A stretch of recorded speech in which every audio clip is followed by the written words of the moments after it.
Hello বন্ধুরা, কেমন আছো? আমি আজও এক নতুন ভিডিও নিয়ে হাজির হয়েছি। তো আপার প্রাইমারি রিক্রুটমেন্ট তো অলরেডি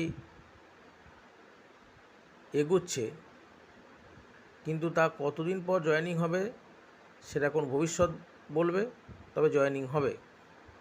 কিন্তু অনেকেই বলছো যে এসএলএসটি এক্সাম নোটিফিকেশন এর পর কিনা বেরোবে, কিন্তু আমি বলছি নোটিফিকেশন বেরোলেও তার এক্সাম বা রিক্রুটমেন্ট কত বছর পরে হবে, কত দিন বলবো না, কত বছর পর হবে সেটা বলা খুবই মুশকিল।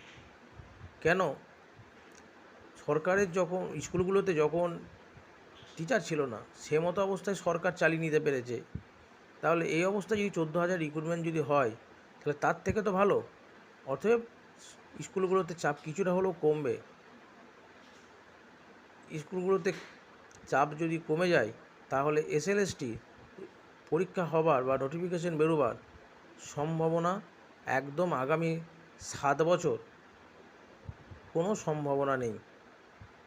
ঠিক আছে, এই বিধানসভা 2026-এর বিধানসভা পার হলে পরের বিধানসভার জন্য সবাই প্রিপারেশন নিয়ে থাকবে, যে পরের বিধানসভায় যদি ওই 31 সালে যে বিধানসভা আসবে, সেই বিধানসভায় যদি নোটিফিকেশনটা বেরিয়ে এক্সাম হয়।